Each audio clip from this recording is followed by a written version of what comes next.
માંગરોળ બંદરની માછીમારી કરવા ગયેલી 1000 જેટલી બોટોને તાત્કાલિક પરત બોલાવી અને મરીન કમાન્ડો દ્વારા દરિયા કિનારે પરત આવતી તમામ બોટોનું ચેકિંગ હાથ ધરવામાં આવ્યું હતું।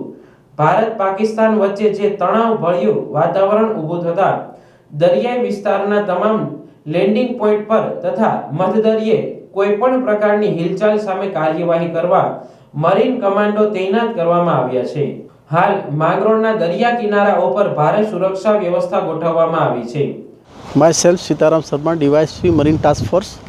મરીન ટાસ્ક ફોર્સ અત્યારે દરિયાઈ સુરક્ષાની આ પરિસ્થિતિને ધ્યાને લેતા દરિયાઈ સુરક્ષાની પૂર્ણ કામગીરી કરેલી છે। ખૂબ જ ઉત્સાહ અને ખંતથી કરી રહી છે અને રાઉન્ડ ધ ક્લોક કરી રહી છે અને આવનાર તમામ ફિશિંગ બોટને અમે ખૂબ જ ઝીણવટભરી રીતે ચેક કરીએ છીએ।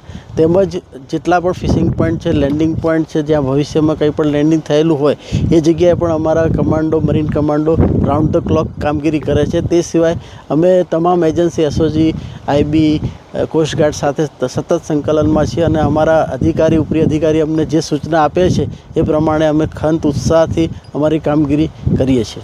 Thank you. જ્યારે બીજી તરફ માછીમારી કરવા ગયેલી તમામ બોટોને પરત બોલાવી લેવામાં આવી છે અને દરિયામાં માછીમારી કરવા જવા માટે ટોકનો બંધ કરવામાં આવ્યા છે।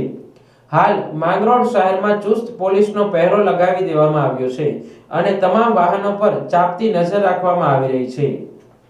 એમએચ ઠાકર, મત્સ્ય ઉદ્યોગ અધિક્ષક માંગરોળ।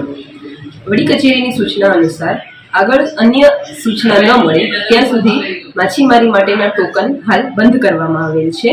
તેમજ જૂનાગઢ જિલ્લામાં રજીસ્ટર્ડ થયેલ 4000 બોટો પૈકી 1000 બોટો હાલ દરિયામાં ફિશિંગ કરી રહેલ છે, તેમને તાત્કાલિક પરત બોલાવી લેવામાં આવેલ છે।